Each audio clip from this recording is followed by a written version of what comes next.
So first of all, I want to acknowledge that the anger is real and anger is understandable in terms of when you turn to a patient and you tell them that they have to wait 2 years for cataract operation, some anger is going to develop and that is understandable. I would be angry. Yeah. Right. Yeah. But often that anger is directed at the wrong people. Hello, I'm Dr. Hasnain Khan and welcome to the Second Opinion podcast. The following is a conversation with Dr. Martin Edobor, a dedicated public servant who has spent his career as a general practitioner serving the North Newham region of London. Whilst London is globally renowned for its beauty, diversity and prestige, Dr. Edobor's practice is situated in one of the city's most deprived communities, facing significant challenges including one of the highest crime rates in the city. Dr. Edobor holds medical leadership positions.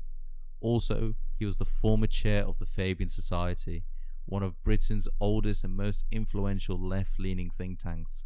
With deep ties to the Labour Party, the UK's largest opposition party, the Fabians play a crucial role in shaping progressive policies whilst guiding political movements. As we approach the 2024 general election, the Fabians play an instrumental role in the Labour Party's campaign for power and potentially shaping Britain. To support the channel, please like and subscribe and check out our sponsors in the description. And now, dear friends, this is us getting a second opinion from Dr. Martin Edobor. Martin, it's very nice to meet you today. It's great to meet you, Hasnain. No worries. So I wanted to talk about your experience as a GP and working in Newham, and I think the story in Newham can translate to many other places in the country. From looking at the NHS North East London website, it said Newham is one of the most deprived areas in the London Borough region. It said employment for 16 to 64-year-olds was at 59%, 21% of people have no qualifications, 67% live in rented housing. So I think we'll be interested to know, how is the life of a GP working in Newham? No, thank you, Hasnain, first of all, for having me on your podcast. It's great to be here. As you know, I'm a GP in Newham, and you've just produced some statistics which paint a very stark picture. Being a GP in Newham is tough. There are lots of challenges, but it's also hugely rewarding. We have one of the most diverse populations in the UK, which with it brings unique challenges. For example, we have many patients with complex comorbidities, and what I mean by that term is multiple medical conditions. With the fact that our population is quite deprived, that comes with wider social economic issues. For example, there are a large number of multiple occupancy housing, lots of people in rented accommodation, as you mentioned. Often that accommodation is poorly equipped, often has damp or other wider issues which also impacts on their health. We have a lot of patients who, as you know from the wider news, with the cost of living crisis, who are experiencing huge financial hardship, which also has an impact on their wider mental health as well as physical health. Right. And this means that our patient population, has lots of issues which need addressing, and it means that we need to take a focused approach in dealing with their medical conditions, but also a wider holistic approach in helping them with some of their non-medical problems. So as a GP practice, we're not only there to provide support and help with their physical health, but we're also providing extra services to support their mental health and their wider well-being. Right. Do you feel that challenge then, let's say, managing those extra physical comorbidities or extra conditions? I guess, could you talk about examples. I know you've worked as a GP. Have you worked as a GP outside of London? Yeah. So could you, I guess, compare that experience for us? Yeah. So people can understand? I worked mainly as a GP within London. I Yeah. did my GP training in Newham in a great training program. I have had experience in working within medicine outside London. So I did my foundation training in the East Midlands, Lincolnshire, and Nottingham. And my experience there was very different from Newham. The populations were quite different. The population in Lincolnshire was a lot more older. There was a lot of chronic disease and chronic conditions. For example, patients there were more elderly, more frail, had more conditions like arthritis, also conditions related to diabetes, and also patients who may have experienced strokes and things like that. In Newham we have quite a young population who do suffer from things like diabetes, but also they have other issues. For example, they find it difficult to navigate the healthcare system because English may not be their first language, so often find it tricky to really get to where they need to be. So for example, if they feel unwell, rather than calling 111, they may go straight to A&E, or if they should be going to A&E, they may try to get a GP appointment first because they feel or they perceive that the GP should be where they need to go. So there's sort of different challenges and different approaches. Here at the practice I work in, we have a phenomenal team. We have a great management team, a great front door team in terms of our receptionists. We also employ administrators who deal and help with IT, and we have a great set of doctors and also allied healthcare professionals, which include advanced nurse practitioners, practice nurses, healthcare assistants, social prescribers, clinical pharmacists, pharmacy technicians. So we have a really wide multidisciplinary team, which really helps us to provide the best quality care for our patients. Can you tell us about how the day-to-day life then is for you? Can you just walk us through like a typical clinic day and those challenges that you've talked about? Can you maybe even tell us some stories of that? Yeah, so a typical clinic day for me is quite sort of very, very busy. So I would, turn up around sort of 7:30 to 7:45. Try to do some paperwork, go through some blood tests that have come in and that need to be addressed. For patients the previous day, or patients coming in today? Patients from the previous day and today. So we have our team, our reception admin staff will, be allocating various blood test results to the clinicians for us to review, and often these are blood test results that have come overnight for us to go through. So I usually have a look at that, and then I start contacting patients between 8 to 8:30, usually do a set of telephone consultations, and we then have some pre-booked face-to-face consultations as well. We also have a doctor, which may be me or someone else, doing a on-call. What that means is that they're usually triaging a set of patients, so spending a couple of hours calling patients who've submitted online consultations and determining whether they need to come in, or trying to address their issue there and then over the phone. And then after that, for me, I usually have that clinic usually ends around sort of 12 o'clock, that morning clinic. Seeing those on-call patients? Yeah, either being on call or seeing patients face to face with a mixture of sometimes telephone as well. And that's the sort of morning clinic. Very busy, each patient trying to provide that care, focused care, spending time with them. We often only have 10 minutes, but usually I run over a bit to try, because each patient is different. Some patients you can wrap up our consultations quite quickly and swiftly in 10 minutes because their problem may be more of a straightforward issue, but your next patient may be more complex, requiring a bit more tender care, a bit more focus, and each patient can be very different. You may have one patient who's come with a cough which can be dealt with straightforward, that may be viral, and may not require any particular intervention. The next patient may be a patient that has a form of cancer, these complex care, or the next patient may be someone with a really complex chronic condition. So that means the clinic is very, very sort of busy, and also we're having to not only deal with the medical conditions. Sometimes during the consultation, non-medical issues may crop up, such as a patient coming in with very bad asthma who may be living in damp housing.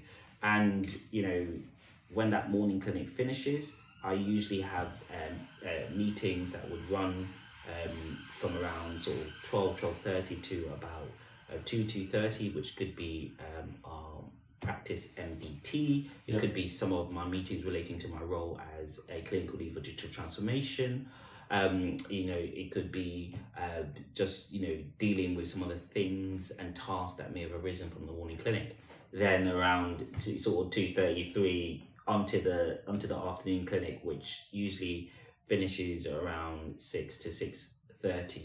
So it's a really, really busy day, and my experience may not be exactly the same as another GP in a different part of the country, but often they're busy and handling a very tough, busy workload, maybe in a different way, but still trying to do the best for their patients. And this is something that's mirrored throughout our NHS. Our NHS is very, very busy, right from primary care with GPs into secondary care. So you said you list or you days work finishes at 6, half 6. Are you scheduled to 6, half 6, or are you actually meant to finish it? I'm scheduled. Was scheduled to finish around 6, half 6. Right. Our practice is open from 7:30, 8 to 6, half 6. Right. Sometimes those days are longer, and I go home at 7. That's very routine. Yeah. So, and that is sometimes early compared to some other regions and parts of the country. Do you find that challenging?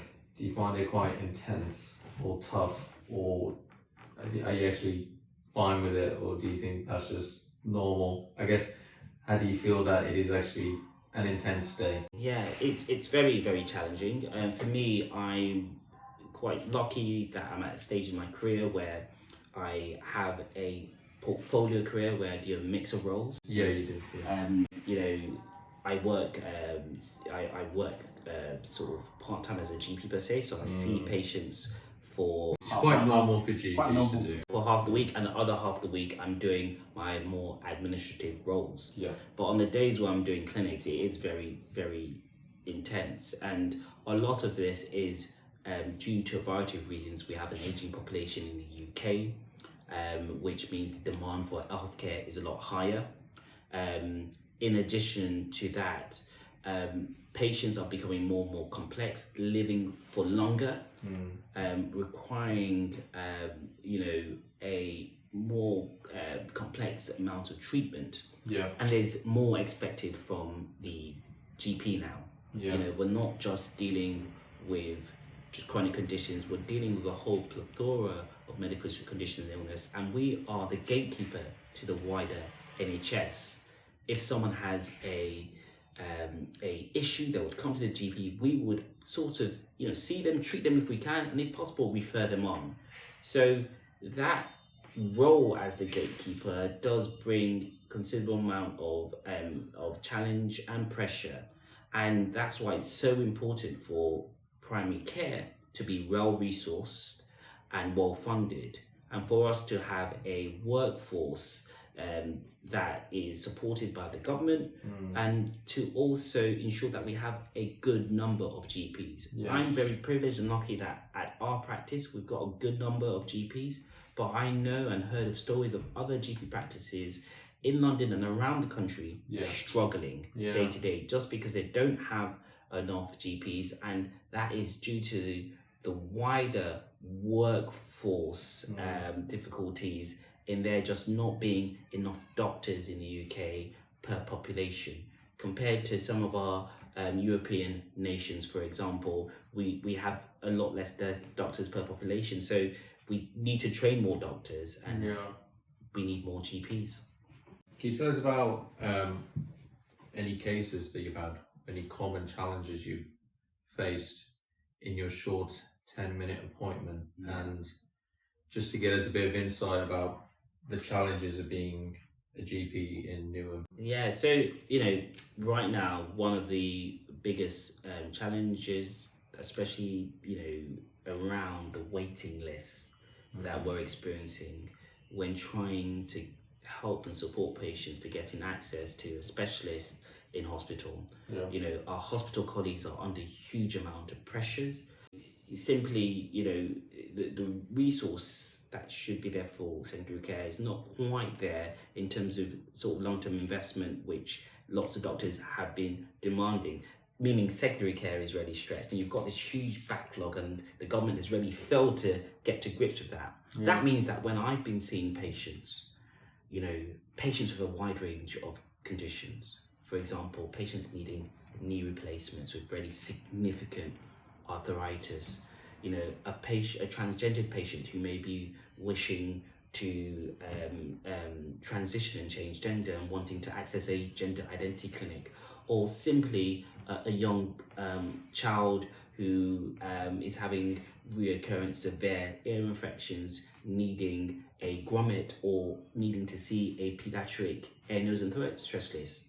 I turn to them, state to them what I think they may require, initiate that referral, but have to turn to them and tell them it's going to take some time. They attempt to call up the clinic once the referral is done, and they wait, and often it's months before they see that specialist. And that's a huge challenge, trying to manage that expectation in a country which doesn't quite feel like it's working. And this is not something that's happened overnight. This is not just purely due to the pandemic. As I mentioned, there's other factors such as workforce and the fact we're under-resourced.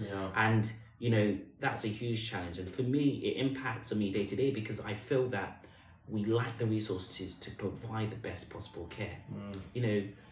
The UK was once seen as a bastion, a pinnacle of a country which had the best public services. But I can't really turn around to my patients and say that is the case right now. And my hope is that that does change, but it would need significant capital investment into our healthcare services, both in primary care and secondary care.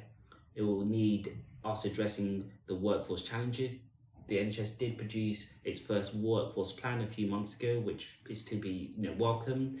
But on top of that, we really need a real commitment from the government that they back not only doctors but our healthcare staff. And with the junior doctor strikes, the consultant strikes, the nurses strikes that we saw earlier this year, we see that that's not the case. So we really are in crisis mode in our healthcare service, which is concerning. I think we feel that. What is primary care?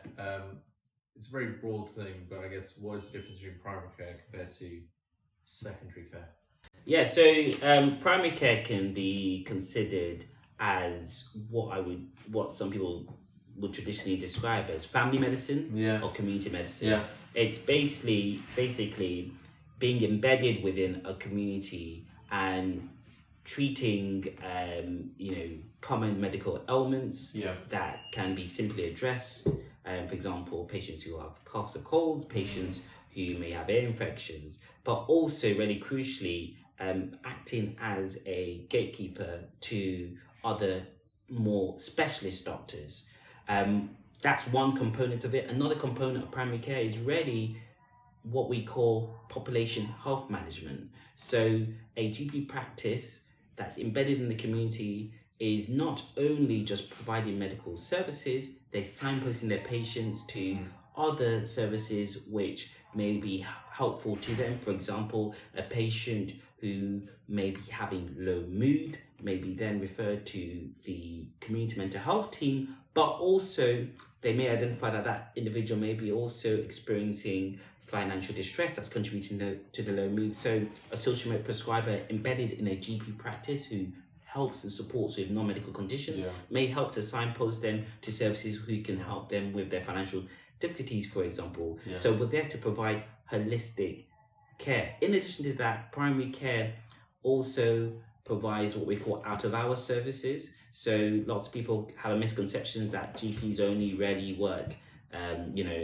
sort of 9 to 5, but that's not true. We usually have out-of-hours services run by GPs. Yes. So whenever you call 111 and they direct you to an urgent care center or a GP out-of-hours center, you're usually seeing GPs, either speaking to them on the telephone or chatting to them face to face, trying to manage your conditions. And if there is a condition that we don't think we can quite manage in the community, or we feel that it needs specialist involvement right away, we will then refer to the hospital. And the hospital can be described as secondary care. So secondary care can be viewed as a environment which is usually a hospital or clinic-based environment, which has doctors who are specialists in a specific area. Yes. Often that categorizes or encompasses inpatient care, accident and emergency, elective clinics, surgical and medical specialties. Right. We also have a term for something called tertiary care, which are hyper specialist level of care in the UK, which is often very excellent healthcare centres, usually city centres, which can deal with very, very complex conditions. I wanted to pick up something you said earlier, which is the waiting list. And you're saying many patients, you talked about a patient with arthritis, and that lady will be waiting around with her knee or joint pain for a long period of time. And many patients feel that. You talked about how it's great at the practice that you work in, that you have these other healthcare professionals to actually address not just the physical but social and mental aspects of someone's health. Do you find that health is a result of social and other issues happening for a patient, or do you think someone's health ailments is actually impacting on them contributing or functioning as a person? I did read those statistics out, about employment and no qualification for renting.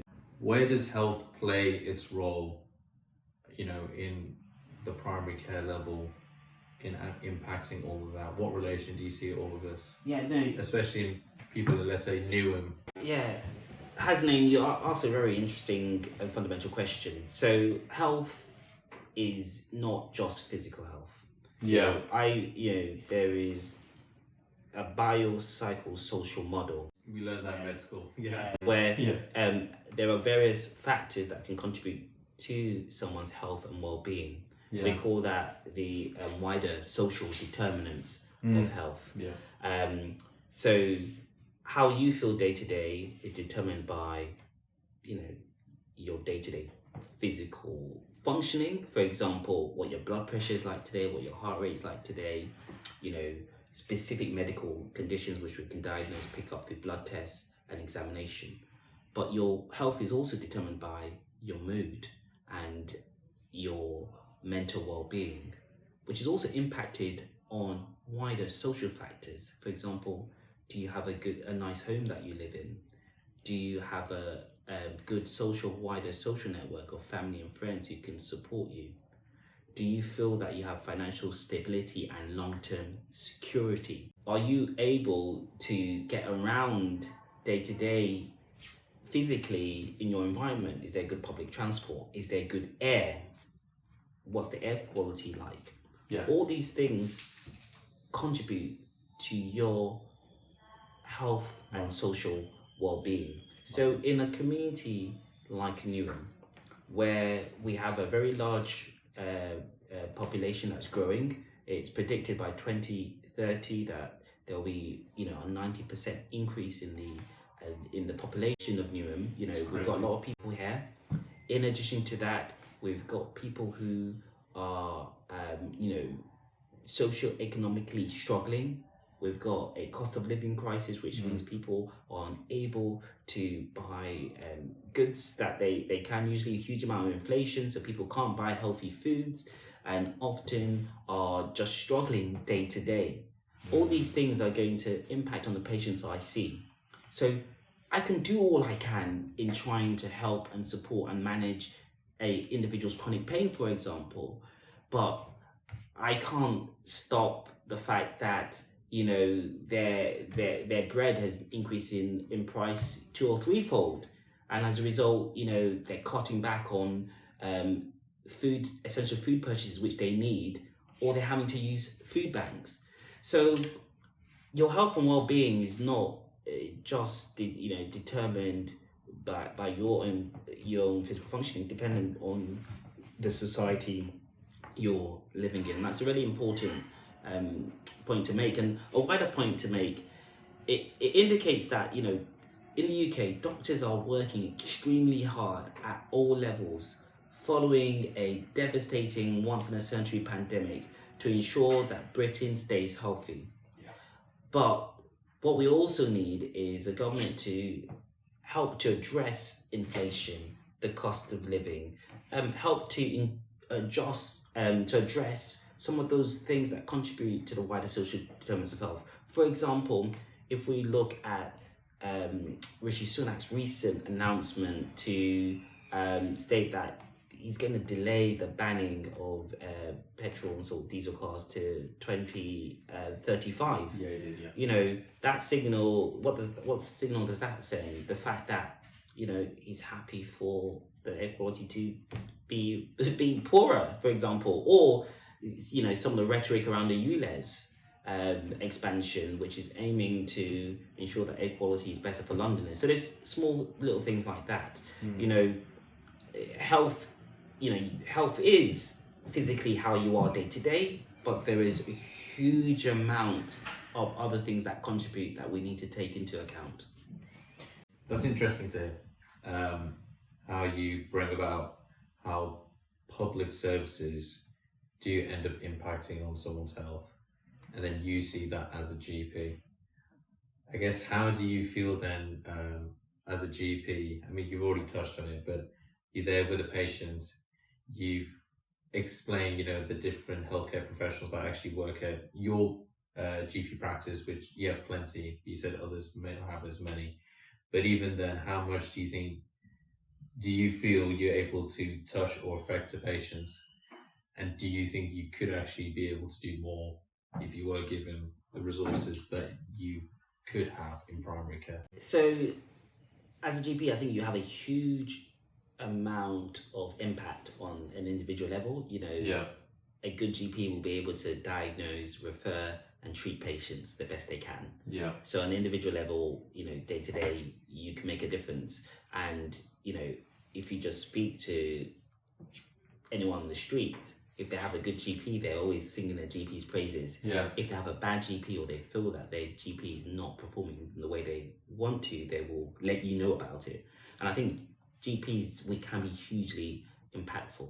Having said that, we can only do what we can with the current resource, and we can only do what we can within a constrained environment of our NHS system. Yeah. So if there are huge waiting lists, it's great we can diagnose and pick up a patient who has quite severe arthritis, but if we can't get a patient's knee replacement to happen, I'm not saying it needs to happen within 3 or 4 weeks, but if it can at least happen within 4 to 6, if it can't happen within 6 months, and they have to wait 2.5 years, which then we're already failing, and that sort of breaks my heart really, because everyone's working so hard, but it just seems that despite what you do on an individual level, you can't really make a huge difference on a larger scale really. But do you feel you would be able to make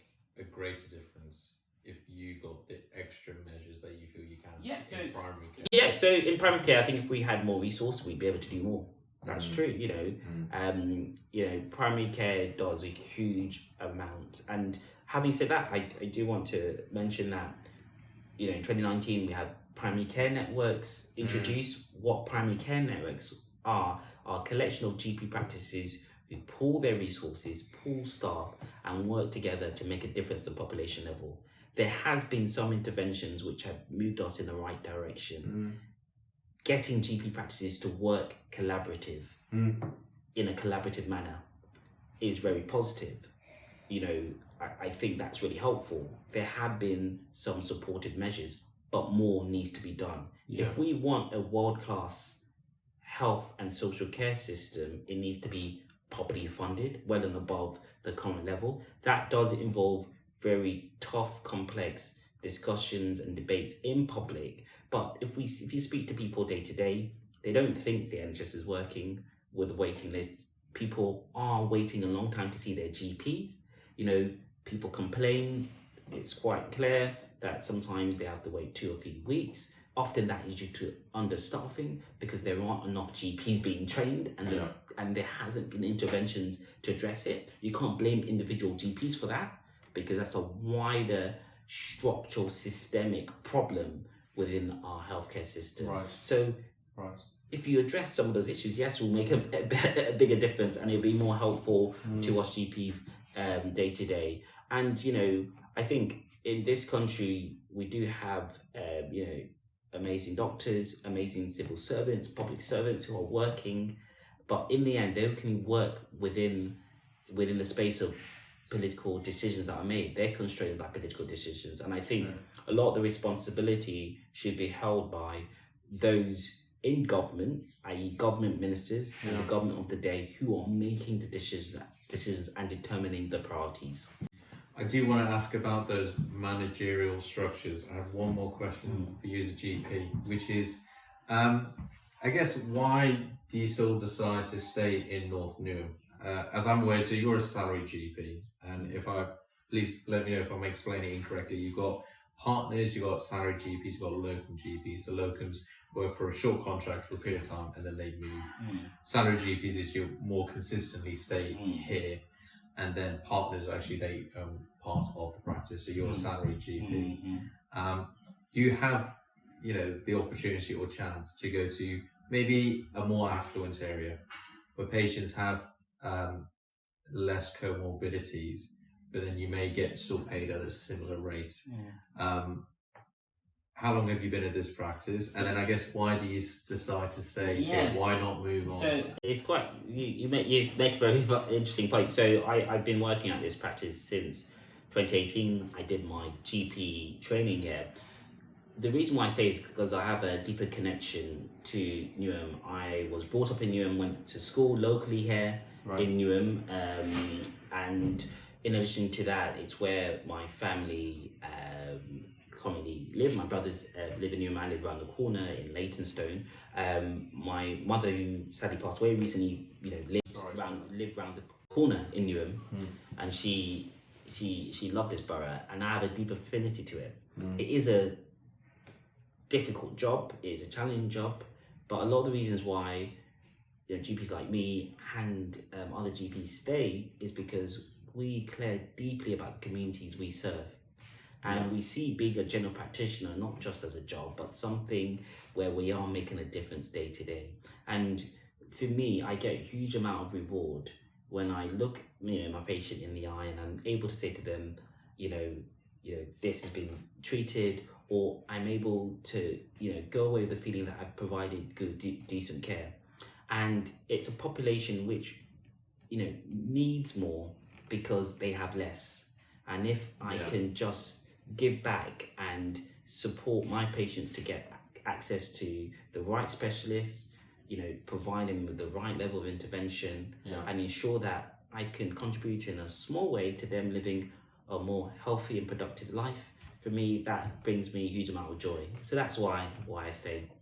I wouldn't have brought you here if I wasn't impressed with you, Martin. And I think I'm impressed with you and many other consultants. I think it's a very nice story that you've said. And like myself, working as an F1 is, people always ask me, I'm sure with you, we could have done any career. We're very intelligent, bright people. We could have done another career where we could earn more money and have an easier lifestyle.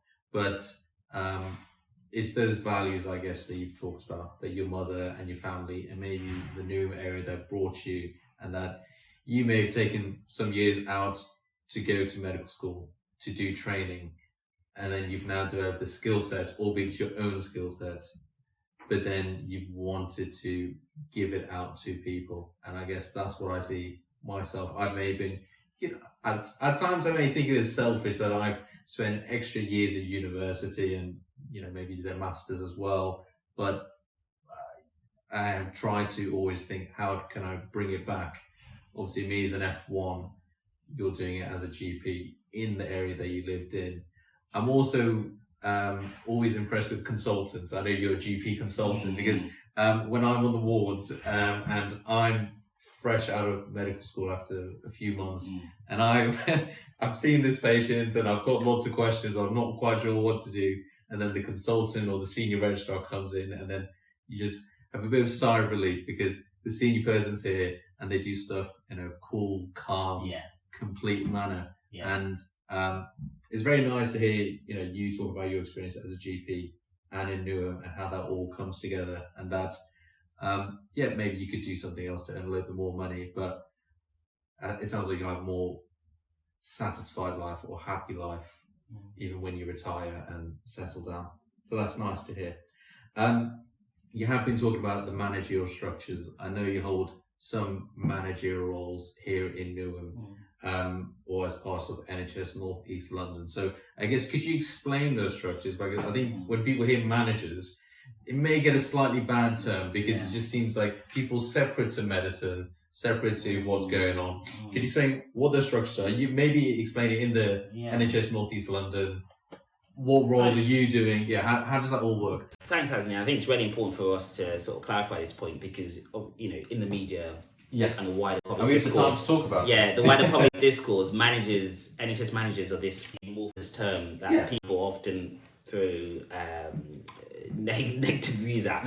So, in natural health services, you have different types of managers at different levels. We've got NHS England, which forms it's a governmental body of what you would describe as probably civil servants, managers working in helping to plan our NHS services, right?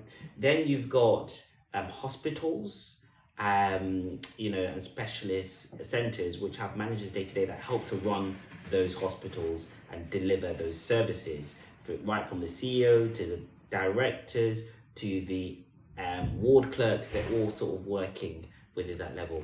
In primary care, and the environment I work in, we have different levels of managers. You've got people who provide and deliver healthcare, like GP practices, and within our GP practices we have a practice manager who helps to work closely with us to deliver healthcare. We also have organisations that help in the process of commissioning healthcare as well.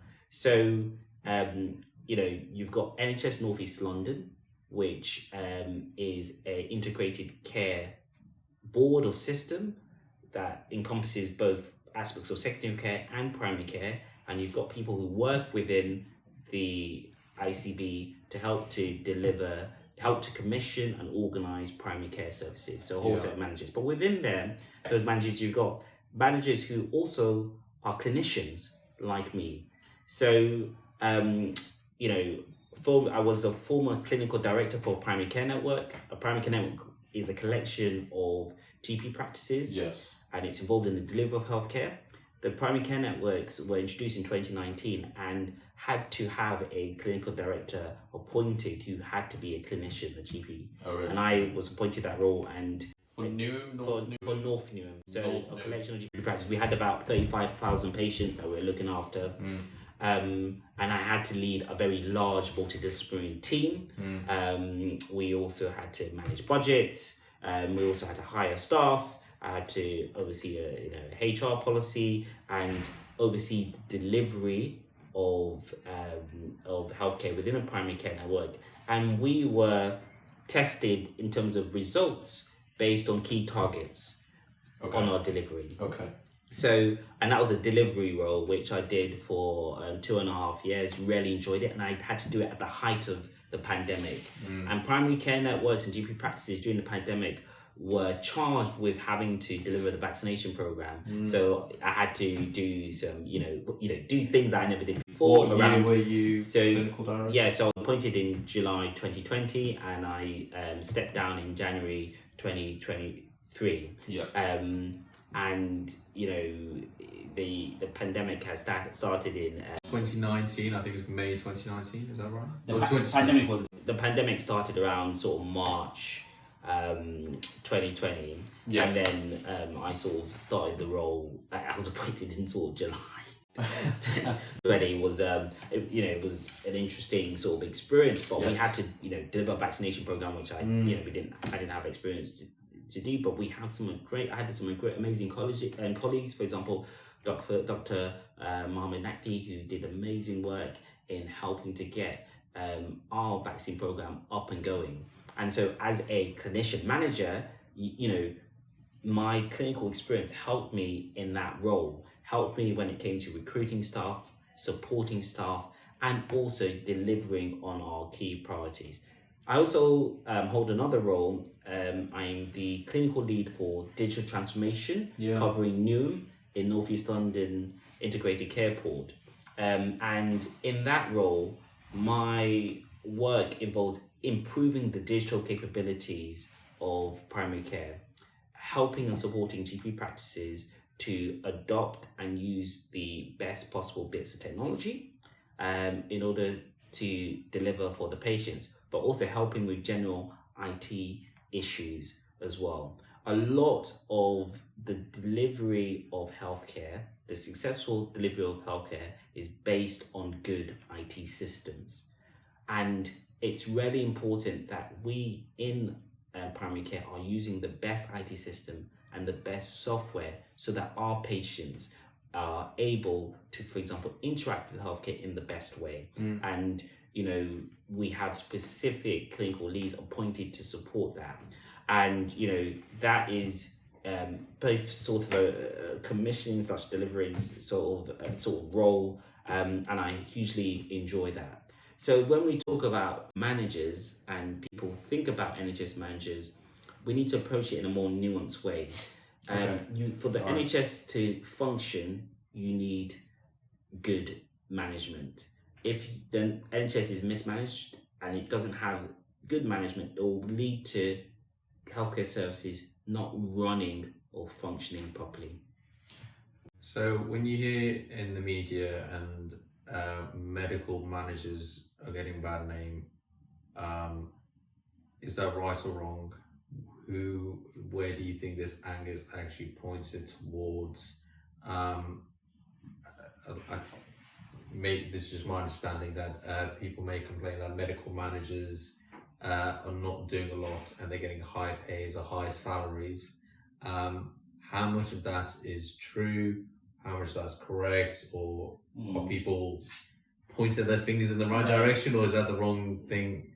Is that the wrong way to approach it? So first of all, I want to acknowledge that the anger is real and anger is understandable in terms of when you turn to a patient and you tell them that they have to wait 2 years for cataract operation, some anger is going to develop, and that is understandable. I would be angry. Right.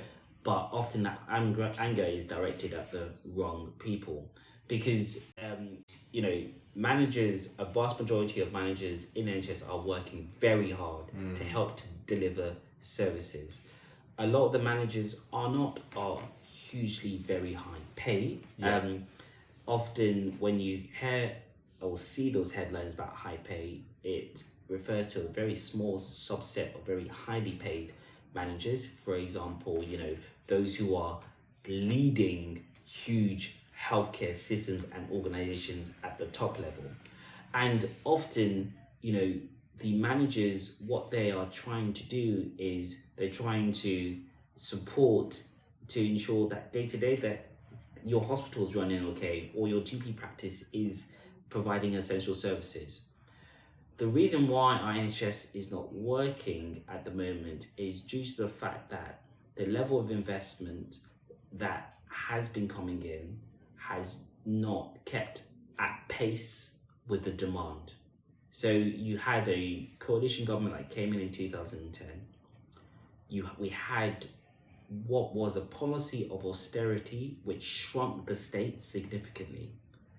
And if you shrink the state in the way that the Conservative government did, Yes. it would mean that there is less money around, less money to train doctors, less resilience in the healthcare system, so that when the pandemic came along, we weren't able to bounce back compared to some of our European neighbours. So some of the angers that are that are there, that are real, I acknowledge, I accept. I'm angry sometimes, right, at the healthcare system, but it should be directed at the decision makers who are setting the policy, Which are not necessarily politicians. Not necessarily politicians. However, I would say politicians are ultimately responsible because the civil servants follow and implement their manifesto and ideas. Right. Let's break down the two roles that you had. So the primary care network, you were the chair of that. Clinical director of the primary care network in North Newham. And that's a mixture of yourself as clinician and then also maybe other HR roles. I guess, what capacity did you feel you were able to take a lead or take charge or own in delivering those services? And what limitations did you feel that you had in that you could see, I was in a leadership role. I think if I had this and that, I could have done a little bit more. That is somewhat achievable, it's not out of this realm. So as clinical director, it was quite interesting because I was thrusted into this role. I hadn't really had any senior NHS management experience, and when I started, I thought to myself, okay, fairly young, I'm going to first of all listen to. Are you elected, selected? Do you apply? You're appointed. You apply. It's a job process. You're appointed, apply, usually interviewed, and then each PCN has its own process.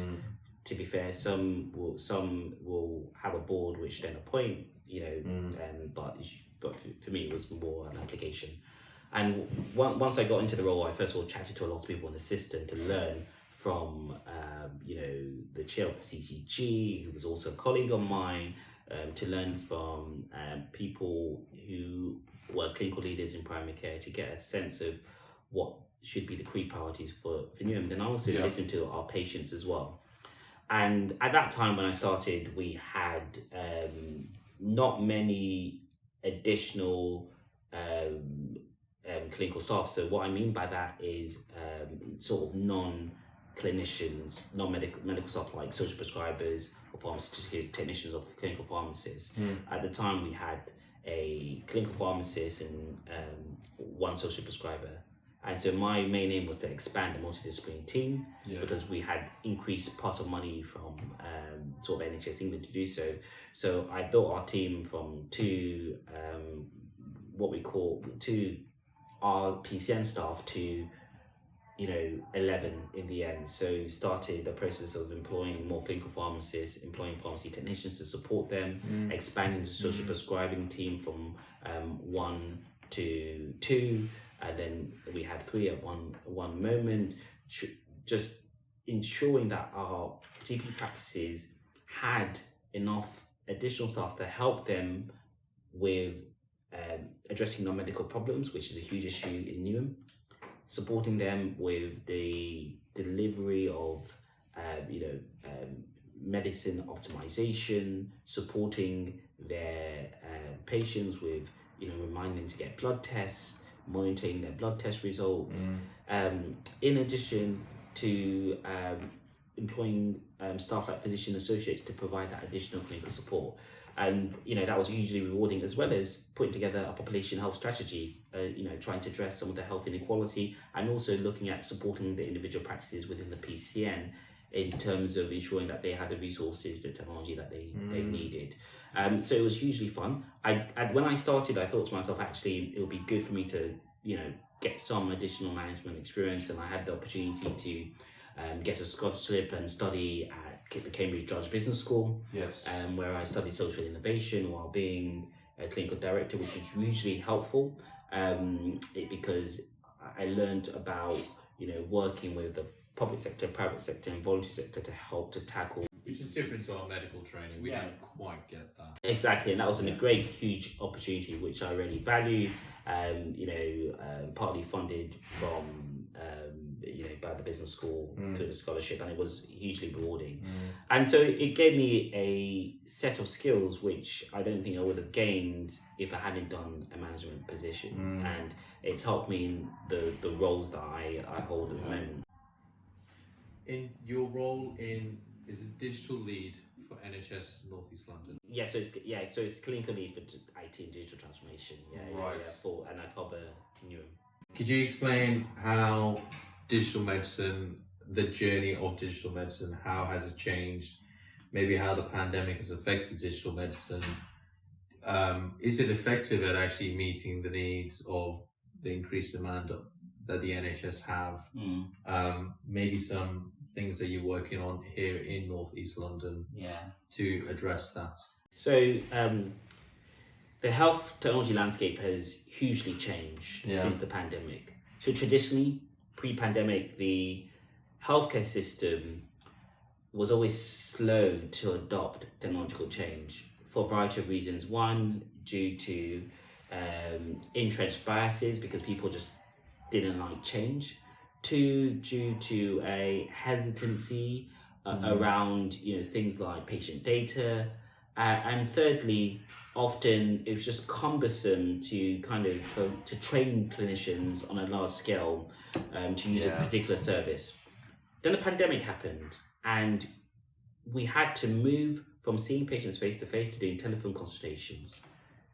That created an environment which forced GPs to change the way we work. So it created an environment where we were more open to accepting new technologies. So we saw the development of new asynchronous communication technologies with organizations and great companies like AcuRx, which allows, we saw them emerge, which allow GPs to text and communicate with their patients, which allowed us to get in contact with patients and reduce the footfall in the GP practices. In addition to that, we saw video consulting, which emerged, allowing us to see patients without needing them to come in. And a lot of this came around due to the pandemic. We started to adopt technology in new ways.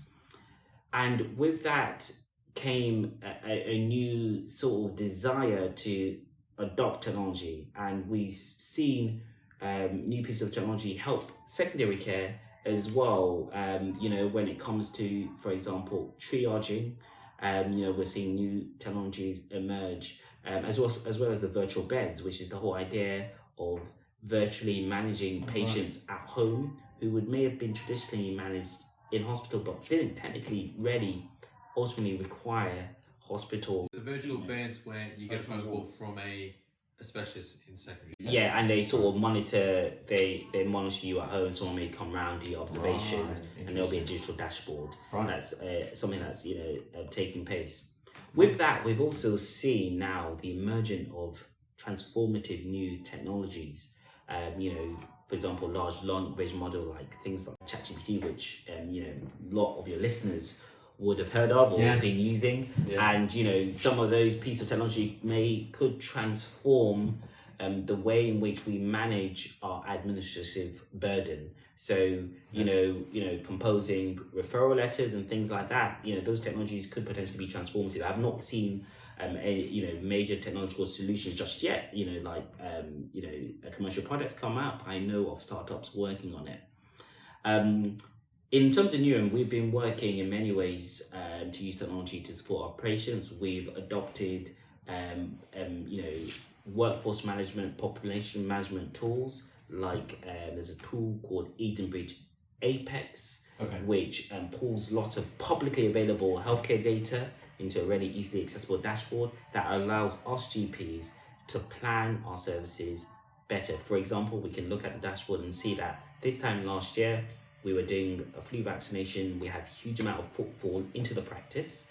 Actually, we need to employ some additional staff just to help with this period.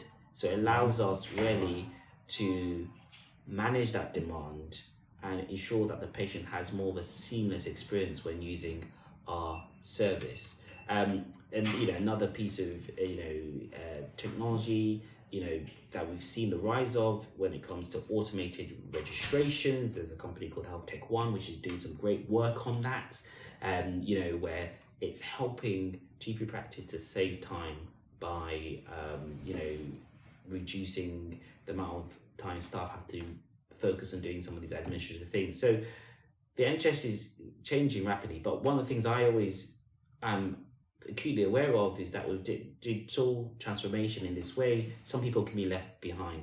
So it's very important that we focus on reducing digital exclusion, and that with this pace of this change, we have to look at ensuring that our patients who may not have access to the internet in the same way, that may not have an advanced phone, can still access a GP.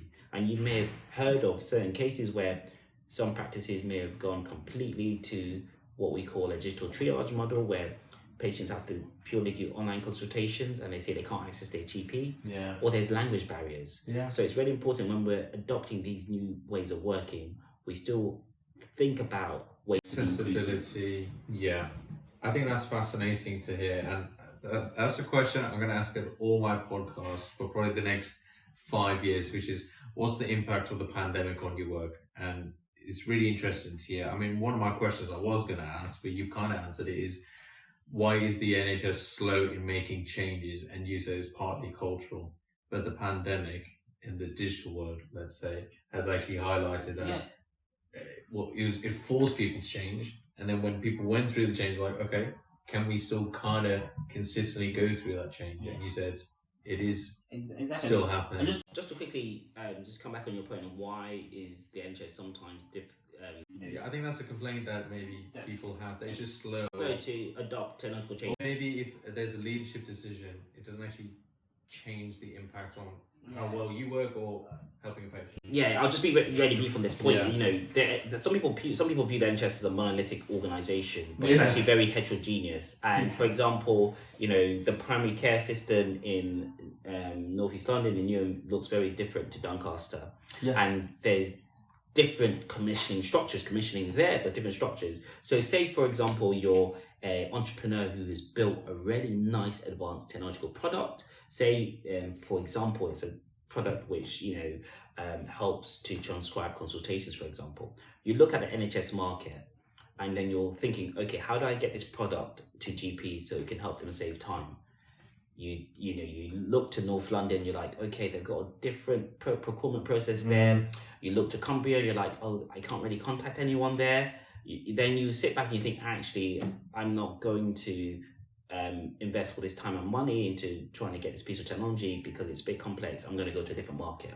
So it's about us thinking a bit more about that process and how we can make that process more seamless. So it's a really complex question about why a system like NHS is slow to adopt change. It's very, there's lots of reasons, lots of answers, but looking at how the process is for someone trying to bring something in it would be helpful. Right. I think you sharing your experiences about working in Newham and in North London, and also those leadership positions, I think even for those who are listening in a more broader sense, by us going a bit more specific, it allows people to understand it, for me mostly, how does the NHS work, how are decisions made, even on the ground, and also talking through why can some things be slow. I also want to talk about the Fabian Society. So you were the former chair of the Fabian Society. It's one of the oldest left think tanks in Britain, formed in 1884. And from my understanding, it's had transformational changes in terms of policy and politics, not just in the UK, but across the world. I guess, how did it feel being part of such privileged history, and how was your experience? Thank you, Hasnain. So I first joined the Fabian Society when I was at university, back in 2010. And what led me to join the Fabian Society then was, I wasn't that political, didn't really come from a political family. But when I was at university, I went along to a few sort of lectures and talks on history and politics held by our Labour Club then. And the Fabian Society kept on coming up, so I sort of did a quick web search, and then ended up getting hold of a few Fabian pamphlets. And I thought to myself, wow, this is an organization that's been around for a long time, that's had huge, profound impact on our political life and public discourse and public policy.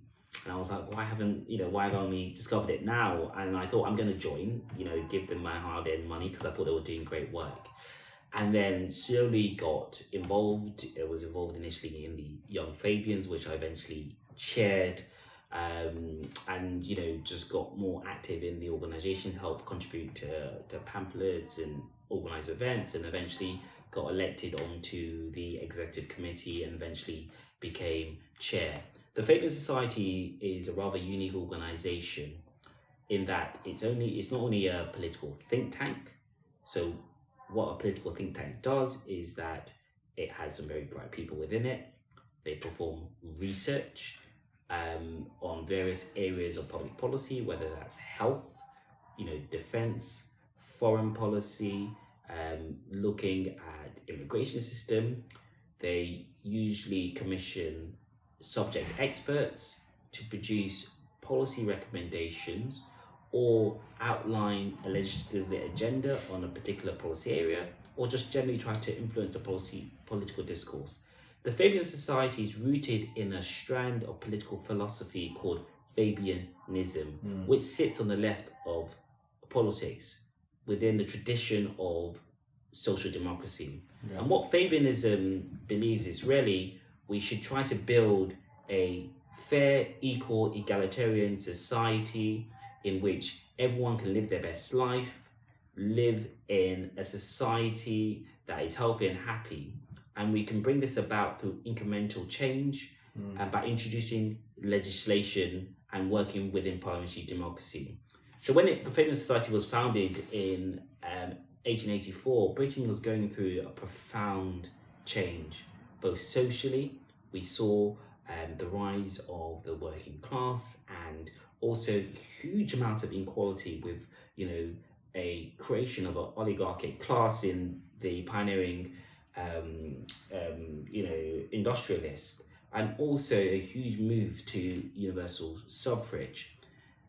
At that time, across the border in mainland Europe, in Russia, there was a huge amount of agitation for change.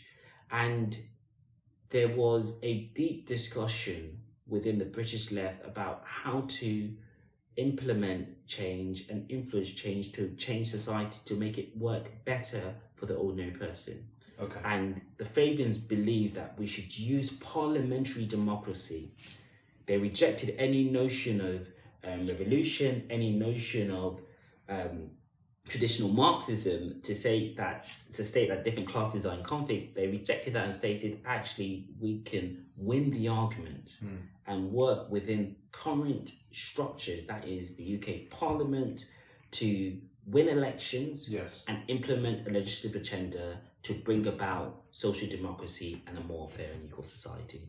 And the Fabian Society was involved in the founding of the Labour Party, and to this day it's affiliated with the Labour Party and sits has representative on the National Executive Committee, for example.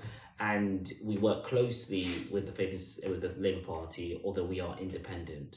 And our purpose is really to create a more equal and fair society that works for all. I think it's fascinating you just talk about the Fabian Society and its history, that what it has done is manage political movements, let's say the suffragette movement or the working class, the rise of the working class movements, but then translate that into polity. From my understanding, the Labour Party was built in opposition, which is a very broad background, of course. I mean, many people are upset with governments in various different ways, whoever the government is. You were the chair, was it 2020 to 2022? Yeah. You would have gone through your own challenges as the Fabian's chair, because that was pandemic / post-pandemic. And that also is a big social change for Great Britain and the country. So then how did you manage as the chair, balancing big political movements to actually creating progressive policies?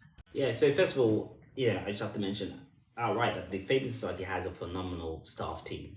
So Andy Harrop is the current General Secretary. Yeah. He's been General Secretary for over 10 years. He's amazing at what he does in driving change, driving the political discourse, and producing high quality research. He's supported by a small team, but a phenomenal team, including Luke Rakes, who's the director of research, and also a wider events team. And they worked really, really hard throughout the pandemic to ensure that our members still received quite high quality outputs. Kate Murray, who's the editor of the Fabian Review, worked really hard to ensure that the publications our members received was still high quality. And you have to remember, the Fabians is not unique in this aspect, but has a membership. Is a membership organization. So we have roughly, I think, around 8,000 members. Those members are engaged and involved as members, so they elect our executive committee. Yes. And have a say on the direction indirectly of the organization. The pandemic was challenging because we had to go to remote working. So our conference in 2021 was held remotely. That was interesting because I was in my room addressing this huge conference. Yeah. And I think at the time we had, I think Keir Starmer addressed us, and everything was done sort of virtually. It was all really odd. But we kept things going, and our team in the Fabians have worked closely with the Labour Party and with the various shadow teams to help to contribute the foundations of what will look like the policy programme for the party. So trying to be as helpful as possible in providing a good range of policy ideas which, if shadow ministers like, they can lean on or build upon. For example, Wes Streeting, who is the Shadow Secretary of State for Health, commissioned the Fabian Society to look at how social care system could potentially be improved, reformed, so that it can deliver for the British people. And the Fabians worked with Unison to produce a policy document which outlined what a social care system could look under Labour, and produce specific clear policy recommendations. That's just an example among many policy areas the Fabians have worked on. So it's an organisation that punches above its weight when it comes to influencing the wider public discourse on a range of policy areas, but also does something that not many organisations often have. It has impact, and hopefully, I support the Labour Party. I believe that the Labour Party is the best vehicle for bringing about social good politically, and we'll hopefully win the next general election. And if we do, we'll be seeing Fabian ideas not only in manifesto but in legislation and on the statute book. Did you face any challenges then as the chair, managing those movements? Of course, you say Wes Streeting said, could you do this piece of work, and he did that piece of work and designed it. He commissioned us. He commissioned it, yes. So It's the other way around. Yeah. Do you face challenges then from, let's say, the wider Labour movements when maybe you do produce policy, because the Fabians and yourself had a significant say on Labour Party policy? Do you face challenges when maybe you don't do something that a group wanted to do, or maybe that someone feels like you're missing the mark because you can't satisfy everyone? So as chair, I'm not. It's not an executive position, although we help to set the strategic direction. The General Secretary and how decides day to day what happens. But in terms of your wider point, when you're producing policy, you're thinking about very difficult, challenging subject areas. For example, when it comes to the environment, or when it comes to immigration or policing, these are challenging topics and policy areas that don't have easy answers. So you will end up annoying some people or being pragmatic, and as a result, people being unhappy with a position, and that does happen. And it does lead to people, voicing their anger. A good example of this is that, we know that Uber exists as an organization. It does good things and bad things. It delivers, vehicles. But one thing that people may not be aware of is that for a long time, Uber drivers were not unionized and didn't have union representation. Then the GMB, a phenomenal union, struck a deal. GMB was recognized as a union for GMB drivers. And we held an event about that at Labour Conference a few years ago, just to discuss this sort of breakthrough and how it's positive that Uber drivers can be unionised, and the importance of gig workers in the gig economy having access to trade union representation, which is hugely important. But there were a subset of individuals who really disliked Uber and disliked what Uber stands for, who protested and were not happy at that event taking place. So you have conflict that can arise. But the point is, we live in a democracy, and we live in a parliamentary democracy where discussions, disagreements are at the heart of what we do.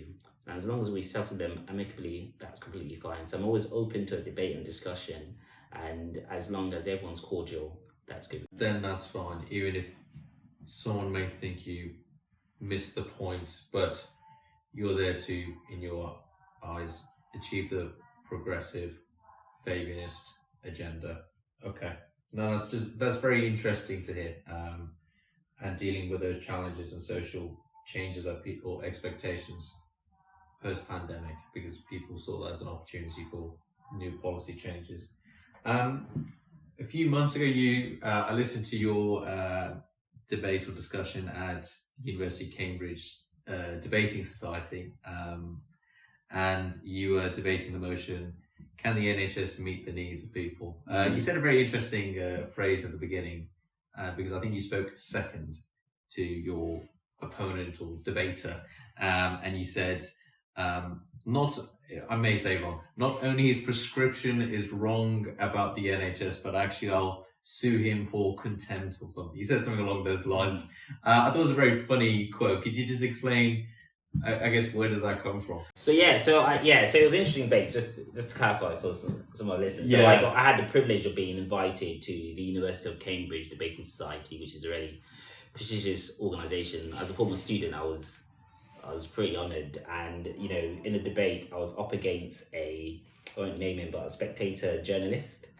He worked for the Institute of Economic Affairs, I think. Okay. And he was the person I was immediately after. Yes. He was making certain statements which were factually incorrect, and he was attacking the whole notion of a tax-based healthcare system, really, and he was promoting and pushing a free market ideology and this notion that the NHS, the idealism behind the NHS, the fact the free at the point of need just wouldn't work, and he was attacking what I viewed as the fabric of what makes modern Britain great. This idea that we have good public services, this idea that you can turn up to your clinic and have treatment free at the point of need, and he was stating actually the complete opposite system would be better, where people largely paid for their healthcare. There was a free market, so only the best clinics would survive, and I fundamentally disagreed with it. And for me, I wanted to open with a funny line. So I was like, his prescription, that would be worse than the cure or something like that, just because I wanted to make a bit of jest. It's a bold line, and you need that debate. The debate was really interesting, because the two other speakers on his side of the argument, I think, spoke really eloquently and really, really well. And I enjoyed the debate.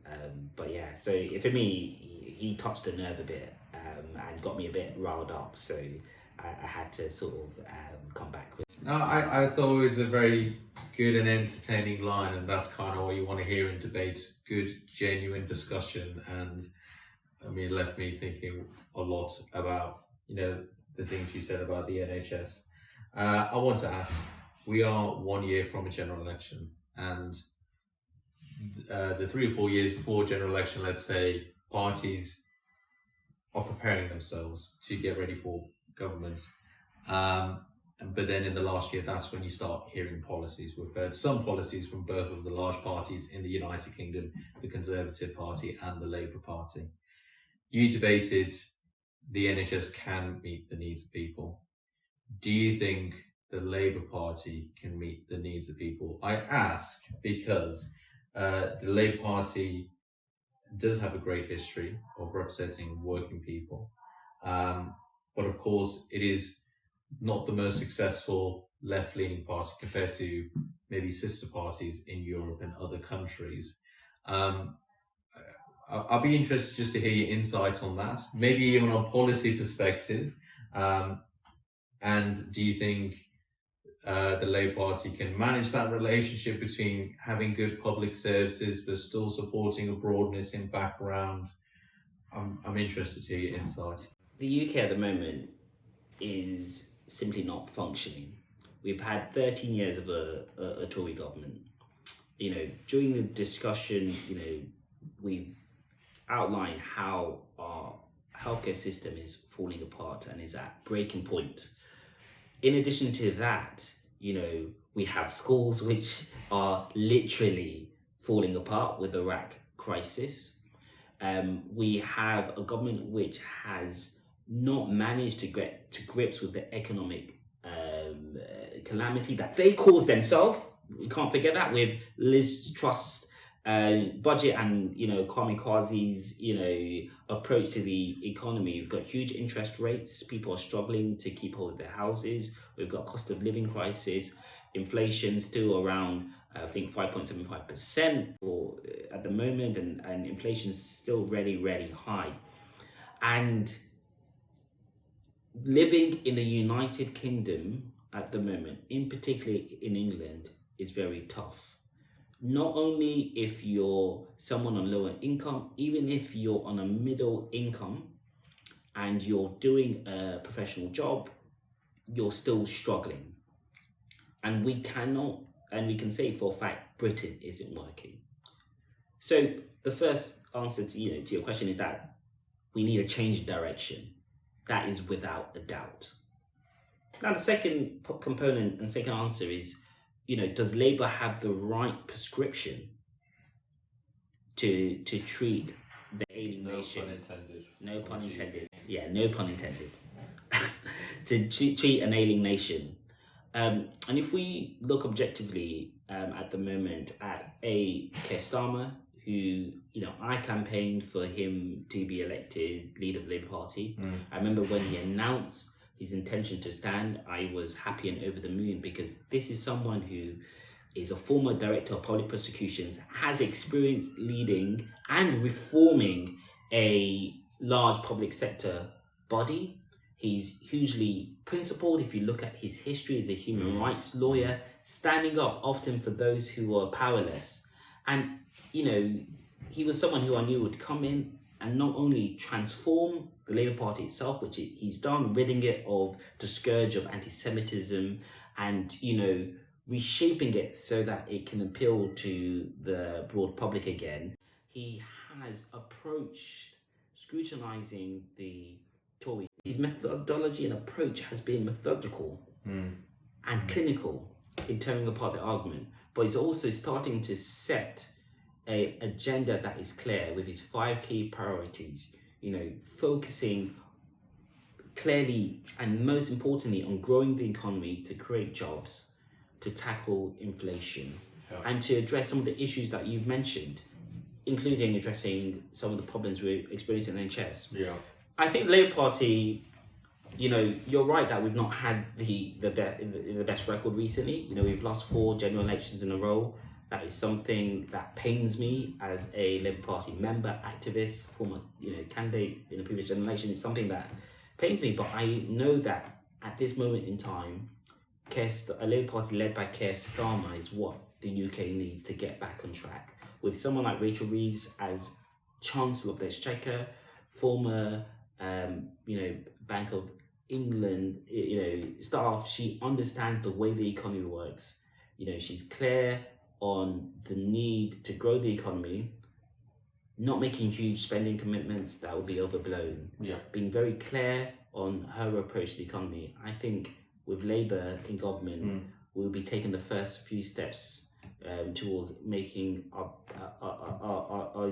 nation whole again. What I would say also, just last point, is that this isn't going to be an overnight fix, and I'm really happy that I hear Keir Starmer and shadow ministers and Secretary of States mentioning this. It will take time, and in my view, that there's a lot for Labour to do in one term.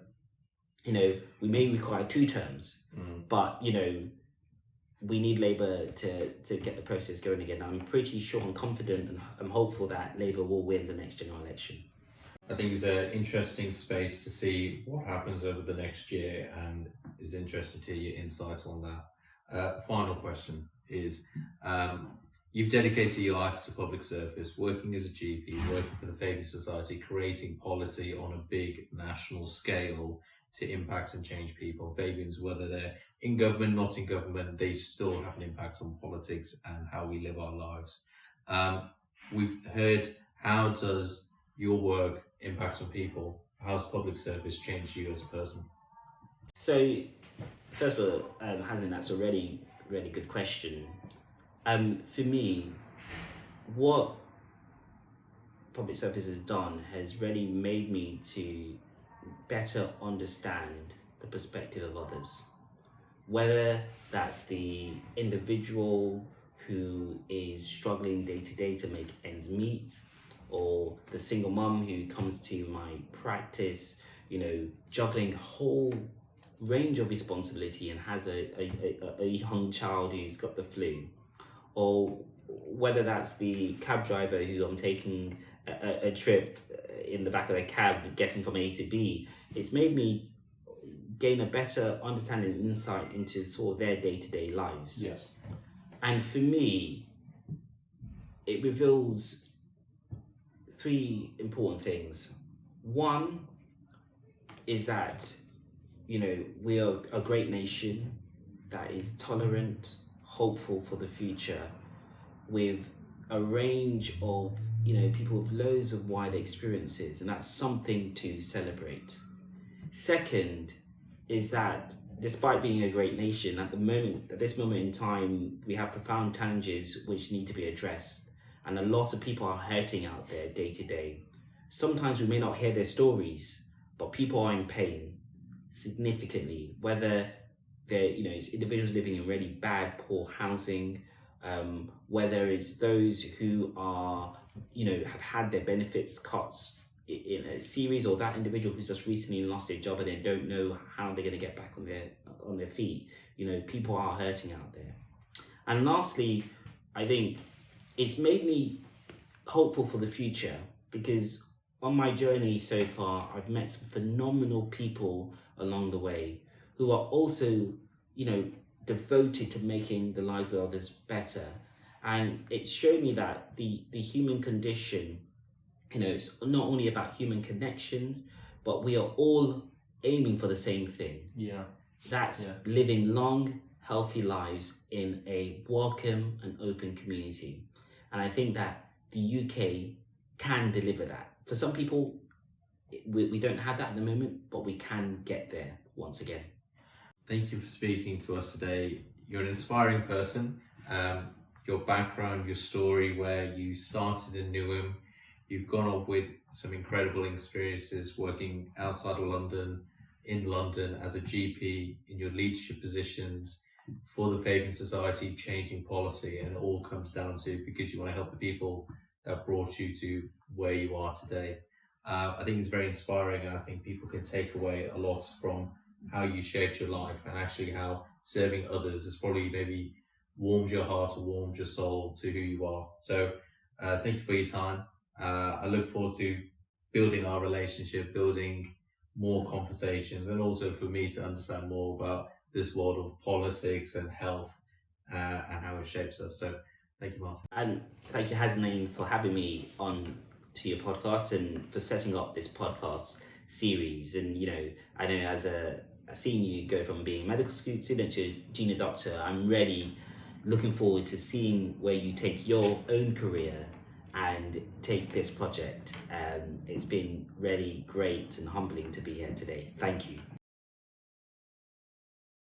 I'd like to end with a quote from the late former British Prime Minister Winston Churchill. We make a living by what we get, or we make a life by what we give. Thank you for listening to the Second Opinion podcast. Please like and subscribe if you enjoyed listening, and check out our other channels. See you next time.